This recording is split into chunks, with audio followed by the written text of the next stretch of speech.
some administrators came out and we talked about it. And I'll go into this for a little bit because this was as long ago. But police came out and basically said, when we're making free speech zones, this isn't one of them. La da da. So then the administrators came out first. They came out first. And they said, we're making free speech zones. This isn't one of them. And then after that, 2 or 3 times, this is the last week of spring semester. And the police came out and said, well, do you know the new policy? I said, yes. And they said, do you understand the new policy? And I said, yes. I said, are you going to follow the new policy? And I said, no. So they said, okay, well, you're going to be hearing from us. I think that happened 2 or 3 times. Finally, the last day of the semester, the administrators came out and they said, and so I just suggested to them, okay, well, why don't we just put this on hold? I don't always preach over the summer, which I do now, but I didn't then. And let me find my rights, and you guys can do what you do, and we'll take it up in the fall. Mm-hmm. And so they agreed to that. So this is when so Rutherford Institute agreed to represent us. And it was getting right down to the end of the summer. And I got a call from the administration saying, well, we've decided that for people like you, single people like you, or small groups, we're not going to enforce this. We're just going to enforce it for the bigger groups. So I called the Rutherford Institute, the guy that was representing me, and he was amazed. He was like, no, this doesn't happen. This never happens. I can't believe they did this. We've never seen this happen before. But they sent a letter to the university just to make sure that somebody's watching them. Uh-huh. They were still going to do it for the bigger ones. And so Alliance, who was it now? Some student group, I forget who they were right off the top of my head, but they decided to take the university to court because for the bigger group meetings. Mm-hmm. I couldn't do it because I didn't have standing anymore, but they did it and they won. And they basically, the Pennsylvania court said, federal court or Pennsylvania state court, I don't know where they went, probably federal court. So no, you can't do this. And so I haven't really had any problems with the university since then. Although the longer it goes from then, this was 1999 into, this was still 99. The longer it goes, and the more different presidents you get, the more forgetful they tend to get.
Good evening, and welcome to another episode of the Willard Preacher Podcast. I'm Matt, and I'm joined, as always, by Gary Cattell, who is known as the Willard Preacher and open-air evangelist on the campus at Penn State University. How are you, Gary? I'm doing well, thanks. We've had a few weeks off. Yes, but, yeah. Starting up again next week. That's it. So we're recording this on January 6th on Theophany, so happy feast to you and to all of our viewers. So we're recording this, and so January 6th, I think you said that the students come back next week. Yep, the 13th. So it'll be it's been kind of a nice restful time between semesters for you. Yeah, it's nice to have. I enjoy doing it, but it's nice to have a little bit of time off and regenerate, and for another semester. Absolutely. So we have done a series of episodes, I guess, that are very, our testimonies and then several other people's testimonies. So this is kind of our chance to get back to our more normal routine where we have, sort of topics to discuss and so on. So that's what we're going to jump back into today. I do think we're planning on sort of continuing our testimonies. So if that sounds like something any of our viewers might enjoy, We have a playlist so far. I think we have 6 different testimonies up there, different people and how they became aware of Orthodoxy and became Orthodox Christians and so on. But we're going to kind of jump back into our normal routine a little bit. So, anything to say before you had an article that you shared with me? Do we want to anything we want to say before we take a look at that? Other than the article's a little bit outdated, Okay. you'll see that as we go through it. But the principle is what we're looking at. And it's basically, there's always those people out there that once you get out and you do maybe some street preaching or some street witnessing, or in this case, a coach and his team saying prayers or whatever, there's always going to be somebody that says you can't do that. And it's important, I think, that we know what our rights are. And it's important that we use our rights as we go through here. We'll even hopefully show that the Apostle Paul stood on his political rights at the time of his day. And sometimes you got to do that. And we shouldn't be afraid of doing that. We shouldn't let ourselves get bullied. Shouldn't let ourselves, people, you can't do that, and we're going to call the police and all this sort of stuff. As we said before, if you want to go out and do street witnessing or something, or hand out tracts on the street, probably a good idea to go in and tell your local town council, whatever, what you plan to do, and see if they have any regulations. And if they're reasonable regulations, then sure, go along with them. But if they're not, try to discuss it with them. If they're not open to discussing it, there's lots of free, First Amendment lawyers out there. Americans Defending Freedom or something, or Alliance Defending Freedom, or I don't know what they are. We have a list on theworldpreacher.com, which may be a little dated, but you'll get the idea. And you can call them up, and they'll if they take your case, they'll go to court for you, and it's all free. So don't let yourself get bullied. Don't let yourself get pushed around. And make sure you know what your rights are as an American citizen. And if someone tries to take them away, it's good for you to stand on those rights, and it's good for others too, because you can open up your town, and then others can go and do it. But whatever you do, just don't back down because somebody says, "Oh, we're going to call the police," or somebody says, "No, you can't do that here," or whatever.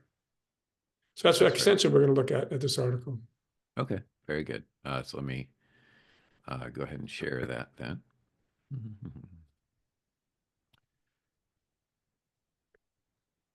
So again, you can see the article was put out there on November 22nd. You'll see that it is a little bit dated, but the principle is what we're looking at. So obviously not ashamed of the gospel, Coach Deion Sanders stands firm in his faith despite opposition. Of course, Deion Sanders, famous when he played for the Cowboys, I think, defensive back. And so now he's coaching University of Colorado. So this is college football coach Deion Sanders is publicly sharing his faith once again, despite facing criticism and legal challenges. Sanders was a famous NFL athlete where his nickname was Prime Time. Now he's known as Coach Prime, and his University of Colorado Buffaloes are a potential contender for the first college football 12-team playoff. Of course, they didn't make it, but nonetheless. That playoff begins in less than 1 month as teams make their final push toward the postseason. Buffaloes have an 8-2 record, which means they're ranked 16th in college football, but they could still make it to playoffs if they win their final 3 games, which I guess they didn't. Coach Sanders has earned the spotlight not only for coaching a winning team, but for being bold about his Christian faith. That has also come with a bit of pushback. Back in September, the Freedom from Religion Foundation. Now, first of all, there's no such thing as freedom from religion. You look at the Constitution in vain to find that somehow you have the right not to be bothered by somebody else's religion or somebody else's speech. You don't have to listen to them. You can shut them off. You can, if they're on the street, you can go a different way, just walk by. But you don't have a right not to hear a opinion that you don't like. And on Penn State, that really started with the tail end of the millennials, 2014 or so, 2016, somewhere in there. And they just, if you had an opinion they didn't like, they just hated you, and they try to shut you down. But you can't, that's not a freedom that we have. You don't have a freedom not to hear something you don't like. And as the old saying goes, the best way to deal with ideas that you don't like is come up with better ideas. and put them out there. But don't try and shut people down. I remember many years ago now, there was a guy who would come out to Willard and he'd set up this is when the students kind of hung out there and debated and stuff. And he'd set up a table there and he was a Holocaust denier. And he'd come out, I think pretty much on Jewish holidays, holy days, maybe other times too. But eventually some of the Jewish students came to me and said, we want to try and get this guy shut down. We don't like what he's doing. What do you think? Are you with us? I said, no, I'm not with you.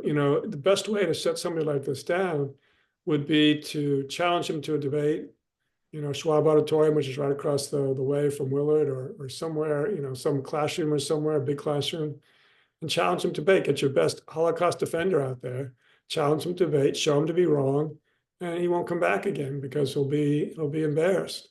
But don't try to shut him down, because then that makes him a martyr, right? And then people are going to start to think, well, what's he saying that they don't want us to hear? And it's just going to, for a lot of people, it's just going to make them more curious as to what he has to say without hearing the other side. So if you believe that you have the truth, you have no reason to try to shut somebody else down. You just put the truth out there, and anybody who's open to it will see what it is, and you won't have to worry about it. And people that aren't open, you're not going to be able to do anything with them anyhow. So anyhow, University of Colorado Freedom from Religion Foundation sent a letter to University of Colorado expressing concerns that Coach Prime is violating the First Amendment by praying with his team. Now, he also invited a chaplain to join them. What we'll see here is it's the Freedom from Religion Foundation.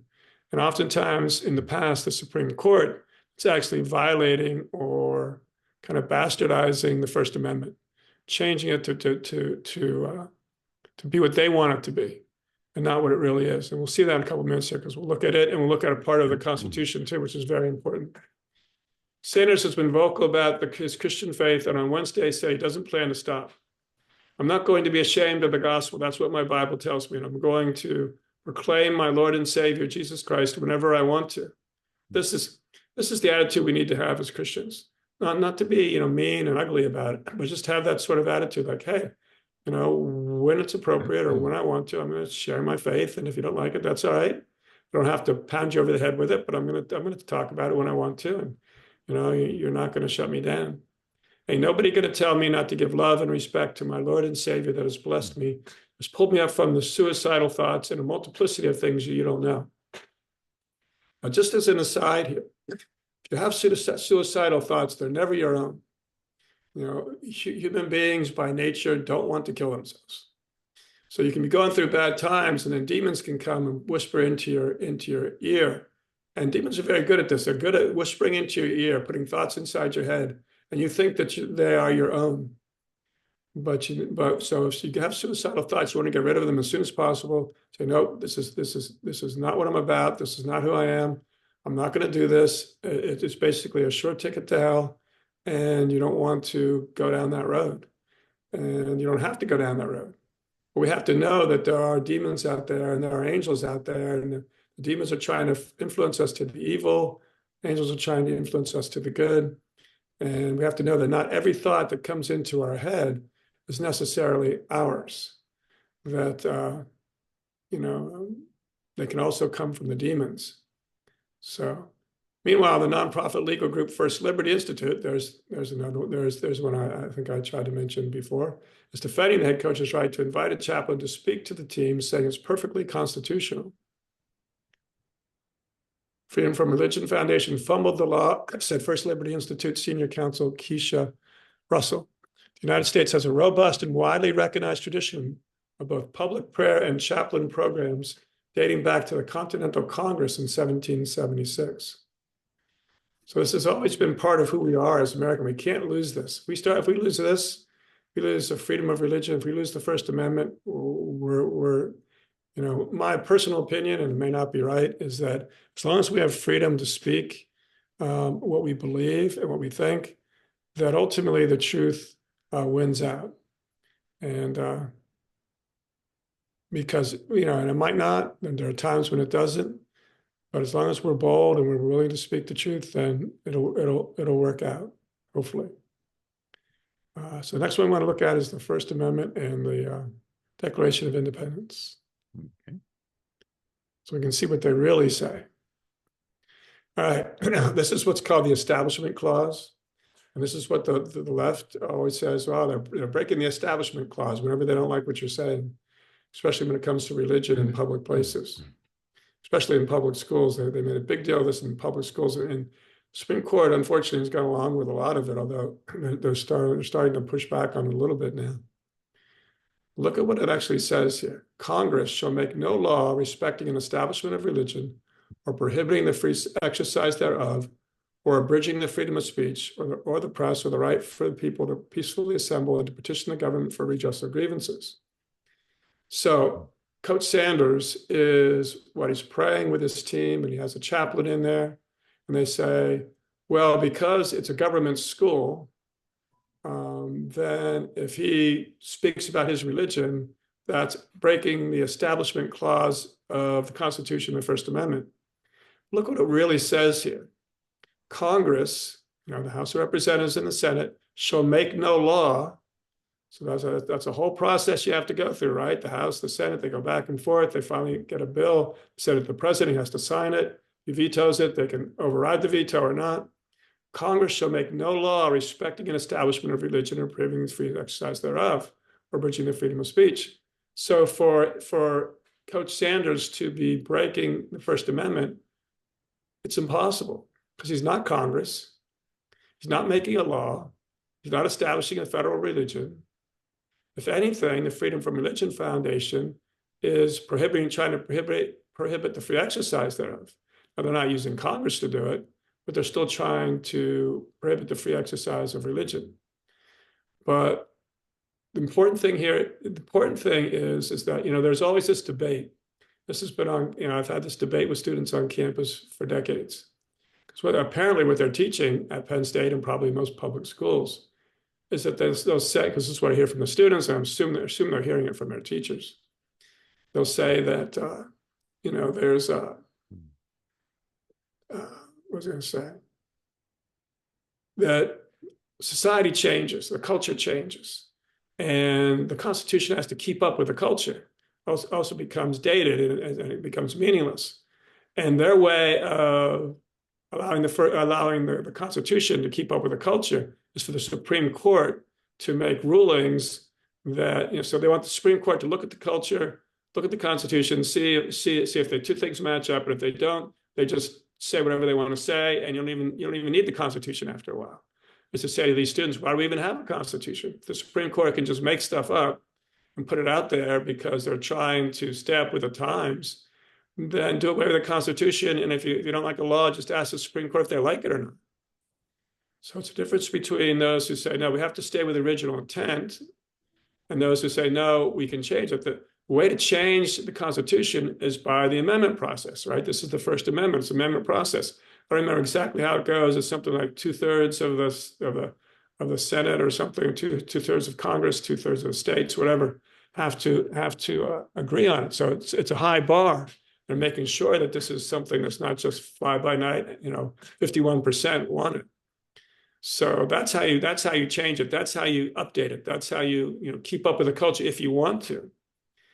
And you don't just let the Supreme Court just say, oh, well, we have this Establishment Clause. That means if you say anything in the public school about religion, well, then we can shut you down because you're breaking the Establishment Clause of the Constitution. Now, not even caring that Congress hasn't made any law. It's not creating a federal religion. Even if they wanted to expand it, which they shouldn't, but I think they have, to the states. Maybe there was something in there where they expanded to the states. I'm not sure. Even to local governments or whatever, you would still have the same thing. Congress has to make a law respecting the establishment of religion, or the state has to make a law, or the local government has to make a law establishing an official religion for that locality. And it has nothing to do with somebody just expressing their beliefs in whatever religion that they believe in. Now, this is important for us as Christians to know, because we have to, and we'll see this when we look at some scriptures here, but we have to know what our rights are and where they come from. It's very important because there are those that want to take them away, and we have to be willing to say, no, we have this right. We're going to find people we're going to stand on this. Doesn't matter what happens to us. This is what our rights are, and we have to, go down with the ship if we have to, but we have to stand on these rights. So the Declaration of Independence says we hold these truths to be self-evident. All men are created equal, but they are endowed by their Creator with certain unalienable rights. That among these are life, liberty, and the pursuit of happiness. That to secure these rights, governments are instituted among men, deriving their just powers from the consent of the governed. So the important part here is that, now, first of all, the Constitution and the Declaration of Independence are intertwined.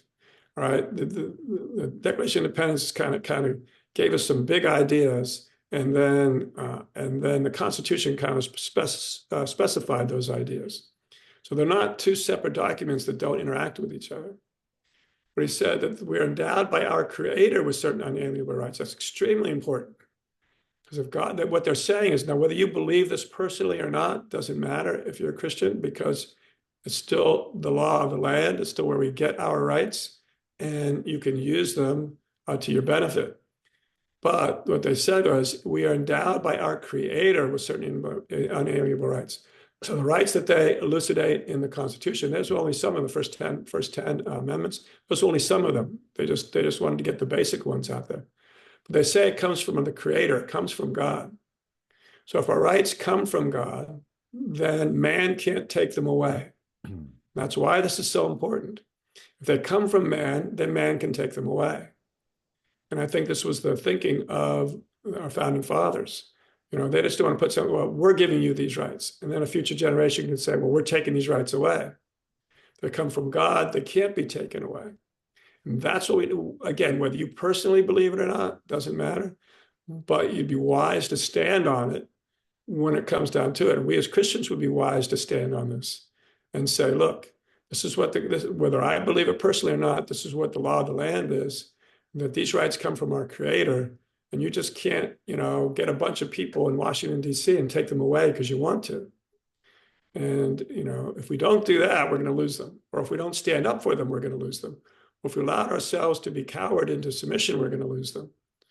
You should never say, oh, well, what's going to happen to me? We don't have a saint of the day today for whatever reason. But, if you look back on our other ones, we have a lot of times we bring a saint of the day. And these people always amaze me because, they didn't care about their own lives. They didn't care if they were tortured. They didn't care if they were thrown into prison. They didn't care if they were, mocked and scorned and ridiculed. They were going to stand for their beliefs in a pagan culture, most of them, and, speak what they believe, even if they're tortured. And, they would mock the rulers sometimes. And God would always give them the grace to endure whatever they had to endure. And admittedly, over the years, we've become soft, especially, in America and other places in the world, because we have things easy and we're comfortable and we're not as strong as we used to be. But God can give us strength.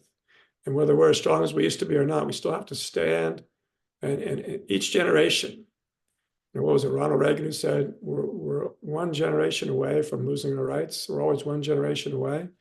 Because each generation has to say, no, you're not going to take these rights away, because people in power tend to want more power. They might go into politics with the best intentions in the world.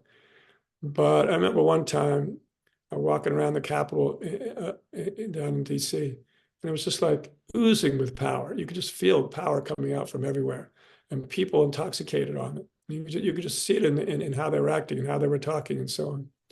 And it gets to people, gets to most people. Very few can be in a situation like that and not have it get to them. So, but that's why we, the people, these unalienable rights given to us by our Creator, we have to stand on them, or they're going to be taken away eventually. So that's what always happens. Governments always tend towards tyranny. And we have a system in America which allows us, which rarely ever happened in history, if it happened at all, us, the people, we can take a stand and we can say, no, you can't do this. And we can elect our representatives and we can unelect them. Say, no, we don't like what you're doing. We want somebody in there that's going to give these rights back, which you're trying to take away or whatever. But we can't allow ourselves to be bullied. We have to know our rights. We have to stand on them. We have to use them when necessary. That's what we're going to see in the next section here. We're going to see where Paul, and I think the last one we're going to look at will be all the apostles, but the first ones are Paul using the law of the Roman law at the time to, well, we'll see. But he used the Roman law at the time to essentially get what he needed to get to be able to continue to do what he was doing. All right. Do we want to look at that, or do you want to talk about Oh, yeah, yeah, yeah. That's Father right. I forgot. John? Uh, Yeah, well, I forgot about that. Sorry. So Matt and Father John Diamantis, who wasn't Father John at the time, mhm. they had an experience like that dealt with this. And so now we're going to have Matt tell their experience and tell you what they did and how it all worked out. Okay. Yeah. So let's see. This was a few years ago. So again, um, so as a student at Penn State, Gary's ministry was, to say the least, extremely, extremely impactful and saving for me.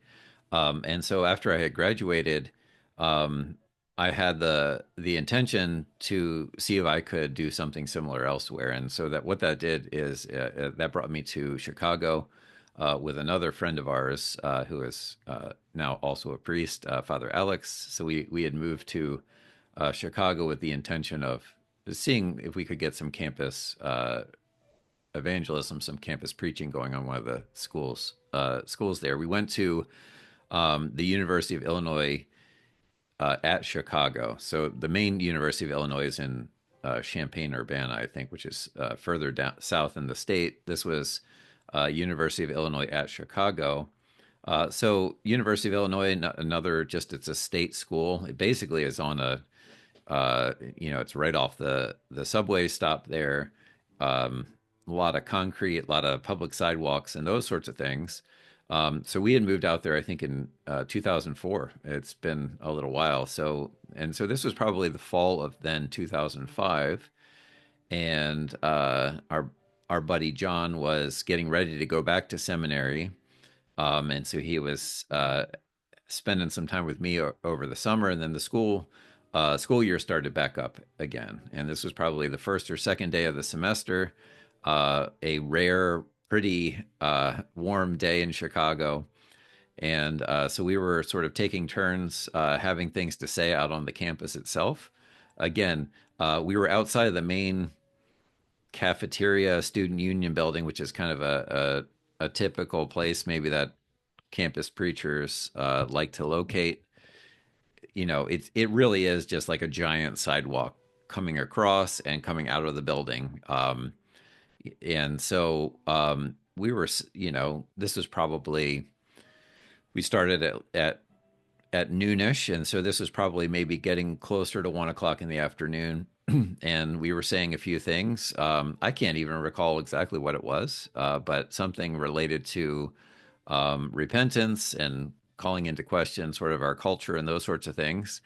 Um, and someone didn't like the fact that we were there, probably the fact that it was early on in the semester. They maybe weren't aware that I had been out there the entire year before without incident. Um, but someone didn't like it, and so they took it upon themselves to go find one of the police officers who was on campus. And so, next thing And I know, before you go on, were yeah, you working at the same time?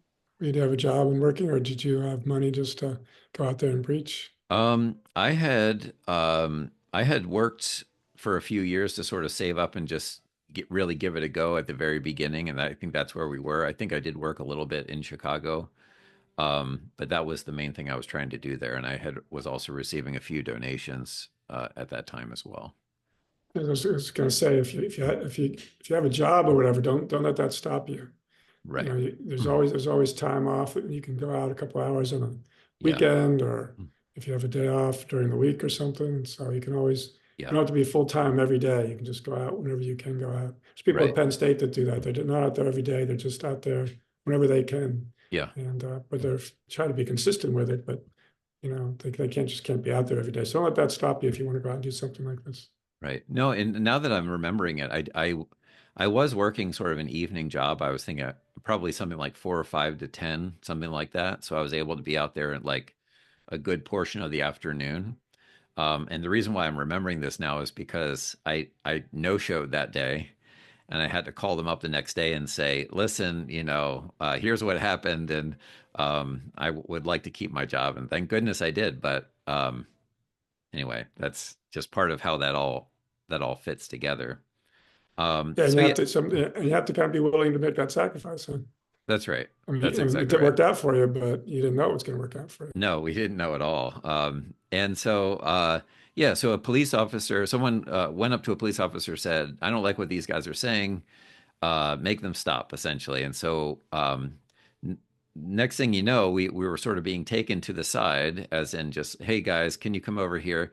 There was a an on duty uniformed police officer, young fellows, probably I'm guessing, mid to late 20s.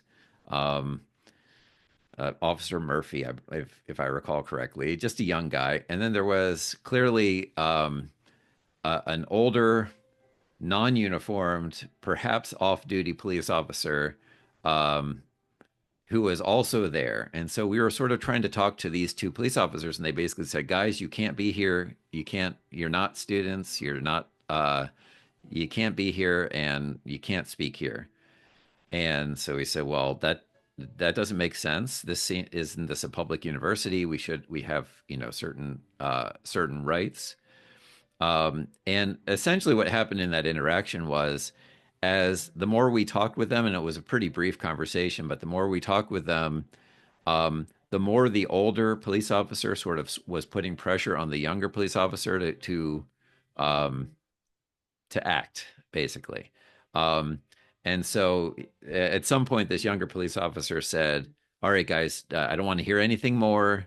Um, you need to leave." And we were ready to leave, and I was not real smart about it, I guess, but we were ready to leave, and I just said, "Okay, uh, that's fine. We're ready to go. But before we leave, can I ask you a question?" And my intention was to just simply ask, "Am I correct that this is a public space, as in this is public land?" And I just wanted to make sure that I understood that that was where we were, and therefore, if he was asking us to leave, he was specifically asking us. We could therefore talk to a lawyer, we could talk to the university or something, and but to understand exactly how that piece of land was classified. That's all I really wanted to know. And So I that's said, important because you don't really have any rights on a private land. "That's right. That's right." Private universities can do whatever they want, but public universities is where you have the right. Right? That- yeah, exactly. And so I said, "Can I please ask a question?" He said, "Go ahead." And I started to ask the question, and he said, "All right, that's enough." And next thing you know, we have our hands behind our back, and we're in handcuffs. And they took us through the student union building, stuffed us into a police car. They take us over to the little jail where we sit for several hours. They take our shoelaces and other stuff for our own safety. And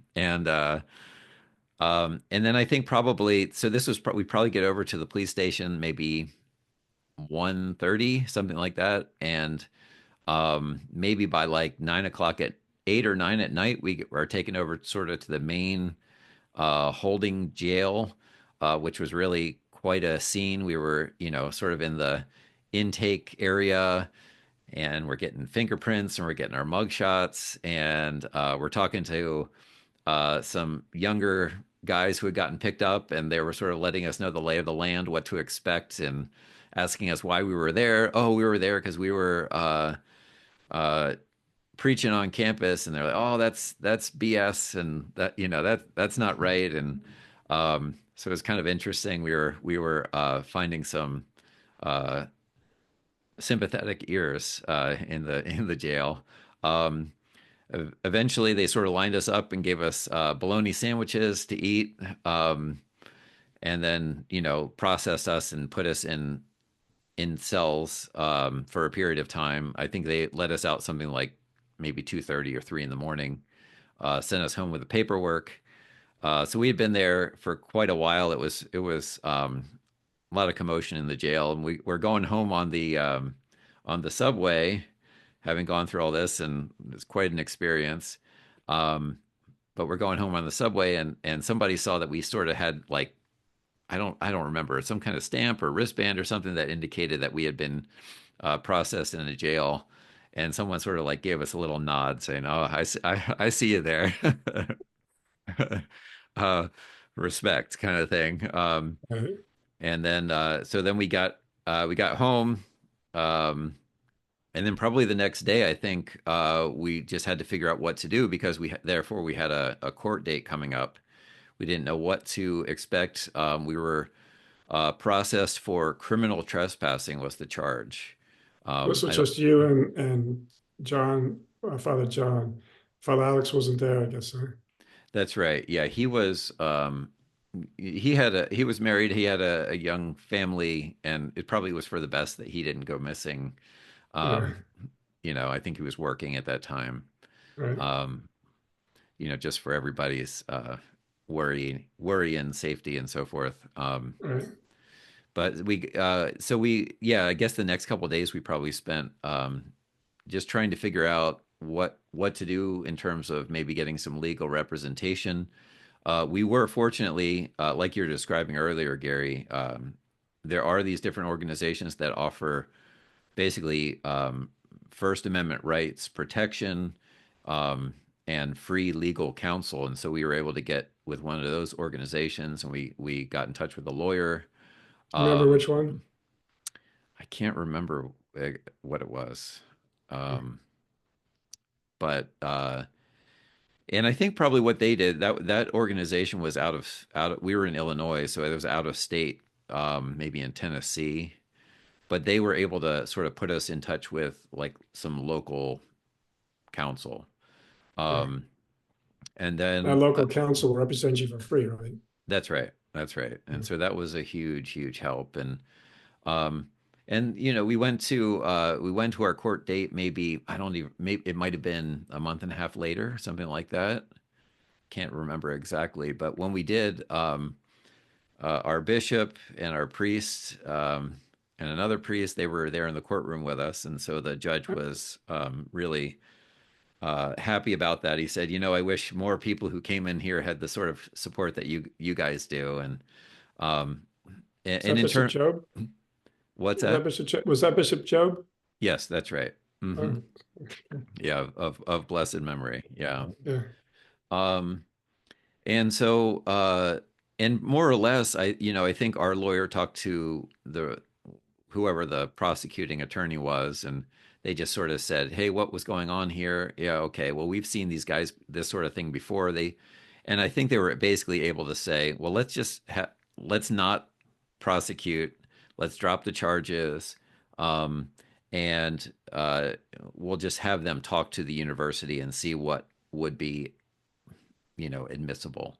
Um, and so the charges ended up, I mean, they were dropped. They don't end up getting expunged from your. I learned later that after 9/11, this was in so this was all happening in 2005. After 9/11, they were, of course, wanting to keep track of criminal records more closely, and so those sorts of things don't really disappear. So I had a job where a background check showed this criminal trespassing charge years later. Um, but it was never anything.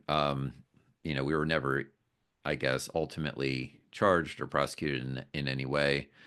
They talked to the university, and fortunately, the university said, "Okay, as long as you're in this sort of, this area, which was where we were, then that would be fine." And so that was a helpful thing too. Um, so all in all, it could have gone much worse. It was certainly stressful. It was a weird thing to go through. Certainly, the day of being in jail all day is not a comfortable experience. Um, but all in all, we were really in good hands, and having the legal counsel, having folks at church supporting us and being with us and praying for us, it's all very helpful. So. Yeah. Yeah. Didn't you guys go back and do some more Well, after but that? I think John's semester had resumed, so he was back at seminary, and then I guess he came back to he was in seminary in Pennsylvania. He came back to Chicago for the court date, whenever that was, a month and a half or 2 months later, and then he went back to back to seminary, I think, at that point. But I was, yeah, shortly thereafter, maybe the day or two later, I was able to go back on campus and get things going there again. So it's a good outcome. Yeah, so it's always easier if you're doing it locally. Mm-hmm. That's a long way to go from Pennsylvania to Chicago to go to a court date. Right. That's right. But Yeah, I mean, that's it's not key. necessary, but sometimes it can be easier. But that sounds good. Yeah, I mean, that kind of right up our alley, what we're talking about today, right? You Mm-hmm. were unjustly arrested, spent some time in jail, almost, I mean, could have lost your job, Sure. but didn't, and but stood on your rights, got the lawyers, and there's a lot of those, probably more free speech lawyers now than when you were there. That's oftentimes what they do. They get relatively local counsel to represent you, but they do it all for free Mm-hmm. because people give them donations and so on. And then you basically won the fight. Yeah. Yeah. So, how about you, Gary? You've had maybe similar experiences over the years. I mean, we've talked more recently, I guess, about somebody calling the cops on you and saying that they have the right to that space. But Yeah, I'm gonna have to do that some other time because we hmm did have something in '99 or so oh, okay. where they tried to make free speech zones, which Hmm. is I think what they did in Chicago with you, but it wasn't going to work, with us. But no, it wasn't even that. That was another time. The one time that we had to go to jail was we were preaching downtown, but that was a long time ago. I'd have to kind of rehearse it Okay. and ask Okay. Karen what happened because I remember just general things, but it was all involved story. Right, happened right around our wedding, and Uh-huh. and a couple days before our wedding, and it was kind of a interesting thing. So we'll do it sometime. Okay. Okay. I just don't think But I could come up with all the details right now. yeah. Well, and what's funny is I can remember talking to you at some point before that all happened in Chicago, and you had said, the general advice is don't get yourself arrested if you can help it. Just like walk away and, like don't argue, walk away, and not out of cowardice, but just like you just want to avoid that because it does end up being this sort of big legal hassle. It's better if you're sort of asking, um, asserting your rights, but not in a situation where like something has already happened or they feel like they have to act. So I had that in the back of my mind, and the next thing I know, we're in the police car. Yeah, well, So you were just clarifying things. I mean, there's no way that he should have arrested you for saying it's this public space. right, He probably thought, oh well, he's being arrogant, whatever. But that's him being a bad police officer. They're right, just trying to clarify where you are and what was public or not. But yeah, that's generally the better way. I can't say that I've done that. I've uh-huh, kind of done what you've done, but I think that it is better. But this is what the legal counsel tells you. yeah, If you can right, avoid getting arrested, it's easier for them. Leave for now. Go get your representation. Let them deal with the legal part, and then it's just easier for them if they don't have to deal with all the going to jail and going to court and all this. If they can just deal directly with the university or directly with the town or whatever. hmm Ours was about free speech zones, which I think is what they were trying to do to you. And we had a difficult time finding representation. This was the second time. This wasn't the one downtown. This was one on campus hmm because they said, "Oh, they're giving you a place to speak." Most of them said they're giving you a place to speak, so we're not going to bother with this. But the Rutherford Institute was good about it, and they said no, if they can limit where you can speak. So I remember asking them at the time, you mean you can make the free speech zone at Beaver Stadium, which is like kind of out in the hinterlands? Oh yeah, we can hmm make it anywhere we want. hmm So as soon as they yeah, make a free speech zone, then they're saying 99% of this public space you can't speak on. right, Rutherford Institute figured that out, and so they contacted the university and they worked it out. But that was the second one. That wasn't the one that happened downtown close to our wedding, but that one worked out better because that was right at the end of fall of spring semester, and some administrators came out and we talked about it. And I'll go into this for a little bit because this was as long ago. But police came out and basically said, when we're making free speech zones, this isn't one of them. La da da. So then the administrators came out first. They came out first. And they said, we're making free speech zones. This isn't one of them. And then after that, 2 or 3 times, this is the last week of spring semester, and the police came out and said, well, do you know the new policy? I said, yes. And they said, do you understand the new policy? And I said, yes. I said, are you going to follow the new policy? And I said, no. So they said, okay, well, you're going to be hearing from us. I think that happened 2 or 3 times. Finally, the last day of the semester, the administrators came out and they said, and so I just suggested to them, okay, well, why don't we just put this on hold? I don't always preach over the summer, which I do now, but I didn't then. And let me find my rights, and you guys can do what you do, and we'll take it up in the fall. Mm-hmm. And so they agreed to that. So this is when so Rutherford Institute agreed to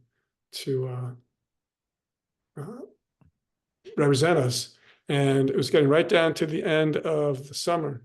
And I got a call from the administration saying, well, we've decided that for people like you, single people like you, or small groups, we're not going to enforce this. We're just going to enforce it for the bigger groups.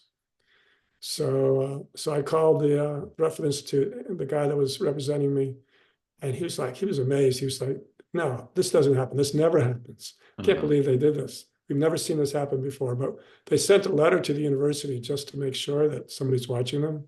Uh-huh. They were still going to do it for the bigger ones. And so Alliance, who was it now?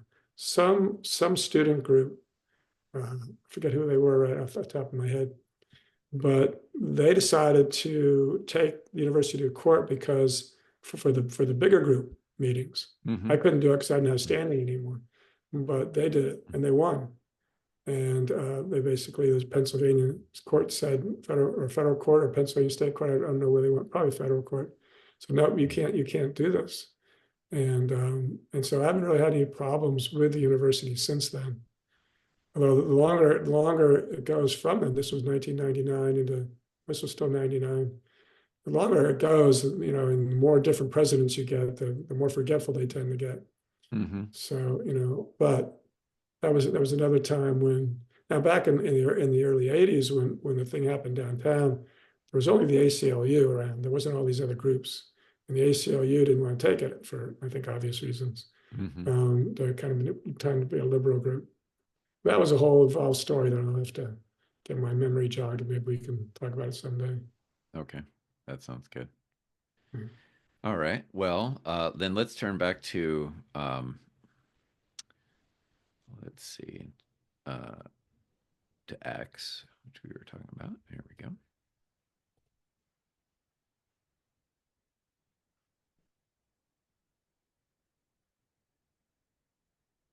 All right, so to give some context here, if I could, I was just looking at the context before we came on, so I'll try to remember. Essentially, Paul and Silas were evangelizing, and there was this demon-possessed woman who was going around following them everywhere, saying, these men are from God, and they're preaching salvation, and so on. They were telling the truth, but they were demon-possessed. This is the thing about the demons. They will tell the truth sometimes. So I think, the best that I've heard about this is that the demons were telling the truth so that when Paul and Silas left, they could say, see, this woman could say, see, I knew what the truth was. So people are more willing to listen to her afterwards. But she could, the demons don't know the future, but they can predict it pretty well. And she was making a lot of money for some people. And when Paul finally got tired of it and cast the demon out, and she couldn't make the money anymore, they went to the magistrates, and then the magistrates essentially whipped them or beat them or something, flogged them, I guess, and then put them in prison, put them in stocks. And during the night, Paul and Silas were singing hymns, I think, and all of a sudden, all the doors open up of the prison. They're out of the stocks, and essentially God is saying you're free. And then all of a sudden the jailer came in, and he's like, and he looks around, he sees all the doors are open, And I guess that would not have gone well for him if all those prisoners would have escaped. So he went to draw a sword to kill himself, and Paul said, "No, no, no, everybody's still here. Don't do that." And of course, he was amazed with the miracle, and he and his whole family came to Christ that night. And so this is where we pick up here. When it was day, the magistrate sent the officers saying, "Let those men go." So the keeper of the prison reported these words to Paul, saying, "The magistrates have sent to let you go. Now therefore depart and go in peace." So it sounds like the magistrate or the jailer was like, "Hey, this is great. You can go now. You're no longer in prison." It wasn't Paul's idea. Paul said to them, "They have beaten us openly, uncondemned Romans, and have thrown us into prison.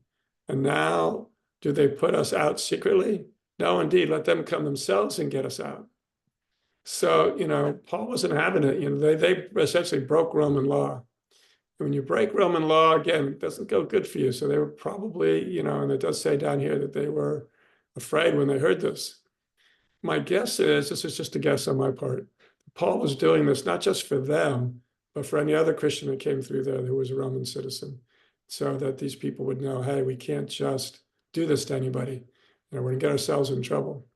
The officers told these words to the magistrates, and they were afraid when they heard that they were Romans. So again, it wouldn't go good for you if you beat and jailed a Roman without a fair trial, whatever they gave you. Then they came and pleaded with them and brought them out and asked them to depart from the city. So they went out of the prison, entered the house of Lydia, where they had evangelized earlier. When they had seen the brethren, they encouraged them and departed. So again, he used Roman law to basically say, you can't do this. And again, I think not just for him, but for others. And so that's, when you do something like Matt did and others have done, when you go and you win these cases, or when you cause the university to admit that they have to let you speak, you're not just doing it for yourself, you're doing it for everybody. Anybody else now that goes to that university or that campus, again, that was a long time ago too, so who knows what they're doing now, but at least for a while there, they'd be able to speak freely because Matt and now Father John opened that campus up by going through that. So they went through a hassle for a day or so, and not a very pleasant experience, I'm sure. But then Matt could go out and preach whenever he wanted to, and anybody else could follow in his footsteps. And so not just doing it for yourself when you go through something like this, but you're also doing it for others. All right, the next one. Now this one, Paul was in Jerusalem, and he was in the temple, and people saw him there. And part of it was they knew that, well, he said he speaks against the Jewish law and so on, which he did sort of for the Gentiles, but not for himself. But they also believed that he had brought a Gentile into the Jewish part of the temple, which was a major faux pas, so to speak. And so it started a riot, basically. And they were going to, I don't know how badly he got beaten or torn apart or whatever, but finally the Roman authorities came in and extricated him from the mob. They were taking him up to, question him. And he said, "Can I speak to the people?"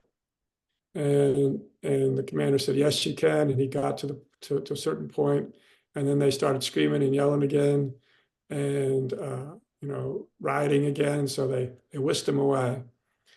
And so it says the commander ordered him to be brought into the barracks and said that he should be examined under scourging so that he might know why they shouted so against him. When they bound him with thongs, Paul said to the centurion who stood by, "Is it lawful for you to scourge a man who is Roman and uncondemned?" So again, he's using Roman law here. He didn't just take the scourging. He used Roman law to say, look, this isn't right. The centurion heard that. He went and told the commander, saying, "Take care what you do, for this man is a Roman." Again, that would not go well for you if you did that. Then the commander came and said to him, "Tell me, are you a Roman?" And he said, "Yes." And the commander answered, "With a large sum I obtained this citizenship." I don't know much about this, but I guess you could do that. Paul said, "But I was born a citizen." So he's like, that's like born a Roman, and you're going to scourge him and condemn him or put him in jail or whatever you're going to do with him, scourge him uncondemned. Then immediately those who were about to examine him withdrew from him. So you can see what they were afraid of what may have happened. The commander was also afraid after he found out that he was a Roman because he had bound him. Okay, so he used the Roman law there. And this is, the great apostle Paul. He wasn't afraid to use the law of the land to, in this case, get him out from underneath the scourging. Now, what happened then? He was sitting in prison, I guess, sitting in the jail, waiting for his trial to come up or whatever. And some of the Jews there said they didn't like him. They kind of bound themselves by an oath, saying, they weren't going to eat or drink anything until they killed Paul. And they had worked this thing out where they were going to say, look, can you bring him down here? We want to question him some more. But Paul's sister's son, whoever that would be, his nephew, heard it and came and told Paul, and Paul told him to go see the commander. And the commander realized that, so we can't take him down because they're going to kill him, so we're going to take him to Caesarea.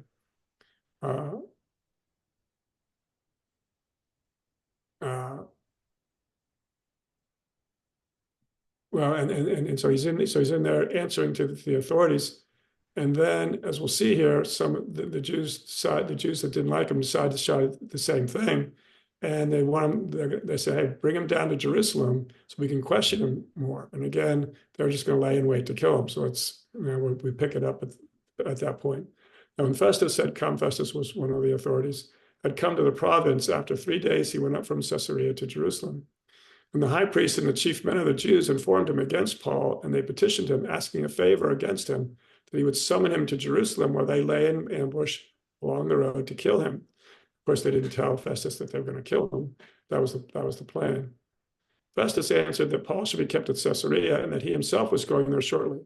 Therefore he said, let those who have authority among you go down with me and accuse this man to see if there be any fault in him.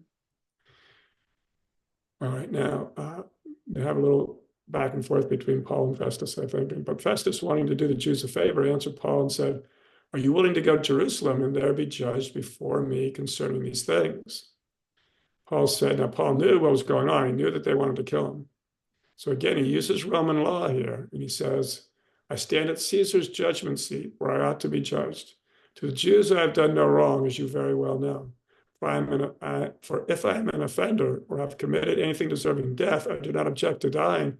If there's nothing in these things of which these men accuse me, no one can deliver me to them. I appeal to Caesar. Then Festus, when he had conferred with the council, answered, you have appealed to Caesar you shall go. So again, he uses the Roman law to keep himself from essentially being killed. So he wasn't afraid to do that. So I'm not sure where this one is. So this next one is, so the apostles, this is shortly after Pentecost, and the apostles were preaching and doing miracles and so on. And some of the Jewish leaders didn't like that. And so they had put him in prison. And during the night, an angel had come and opened up the doors of the prison, and they went back out and they were preaching. So in the morning, they're out there preaching when they should be in jail. So one came and told them, saying, look, the men whom you put in prison are standing in the temple and teaching the people. Then the captain went with the officers and brought them without violence, for they feared the people, lest they should be stoned. When they had brought them, they set them before the council. And the high priest asked him, saying, did we not strictly command you not to teach in this name? So in this case, it's not Roman, versus Jew. It's Jew versus Jew. It's the Jewish elders, not all of them, but many of them, going against, the apostles. And look, you have filled Jerusalem with your doctrine and intended to bring this man's blood on us. Peter and the other apostles answered and said, we ought to obey God rather than man. That's a very important principle there.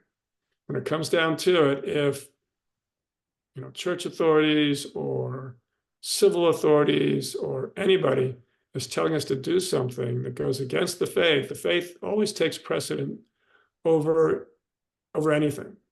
So, they were being told they can't preach about Jesus. They still consider themselves Jews. They didn't consider themselves apart from the Jews. But the Jewish elders would say, look, you can't be doing this. But they said, well, God wants us to do it. When it comes down to it, God's authority is greater than man's authority, so we have to do what God tells us to do.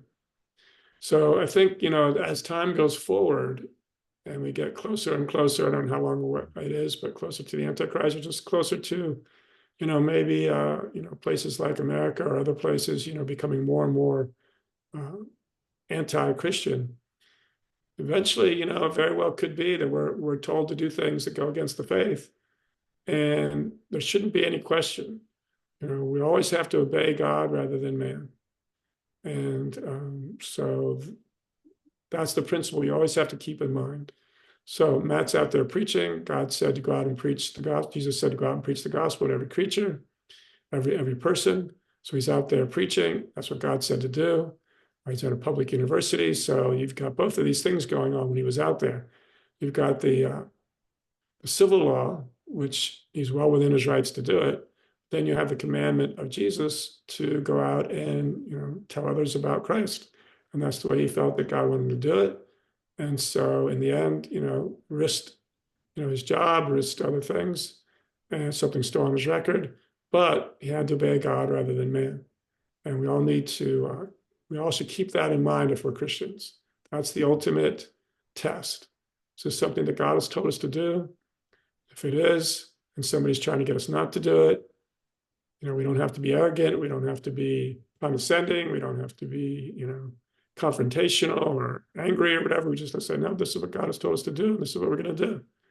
And we can use, whatever the church has Matt had the Bishop Job and others there with him to vouch for him.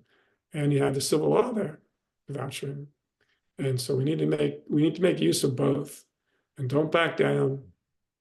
Don't let the authorities bully us. This is something that's part of the faith and you're just following God, then that's what you need to do. And that's what we all need to do. We all need to keep that in mind. It can be scary. I don't know what's going to happen. You could lose your job. You could lose your income. You could lose many things. But if it's something that God has told us to do, then we need to do it. And we can't back down, no matter how scary it is. So that's what we had to say today. Very good. Did you have more to say? No, well, maybe just that we might see these sorts of things come in different forms. It may be on one hand, you can't speak or you can't, but maybe it turns into things like we had during the COVID time, which was you can't assemble together, you can't worship in this space, it's not safe. Um, it is kind of interesting too. One thing that I was remembering as we were talking about this, after Chicago, I eventually moved down to Texas to try to do some of this open air evangelism work as well. And I started out at the University of Texas in Austin, and someone came up and basically said, "Oh, you are you a student?" I said, "No, I'm not a student." I said, "I'm sorry, you can't be here unless you're a student. It's a safety issue." And I was, of course, that's kind of a silly statement. And then this university person said, "Well, the courts in Texas have said that because of safety concerns, they do have the ability to restrict access to their university whenever they want."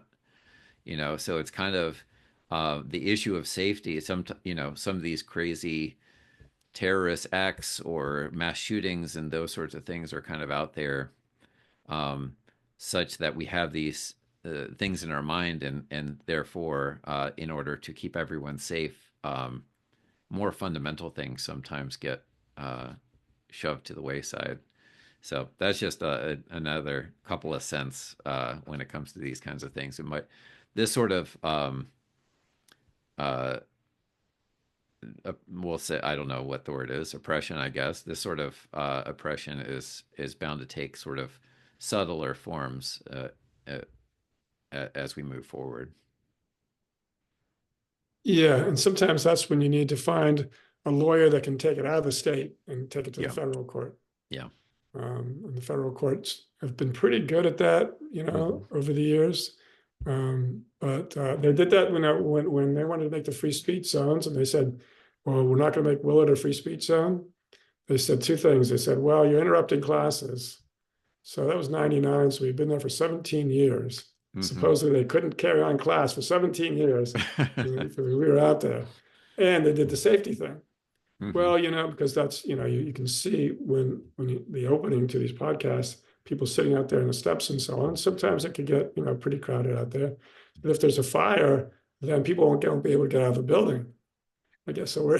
There's a fire in the building. We're just gonna all be sitting there on the steps, Yeah. listening to some guy preach, and no one's going to move out of the way so that people can't get out. But no, that's what they know. Most places know they can't say we don't like what you're saying. Hmm. Um, so they'll make up some other reason.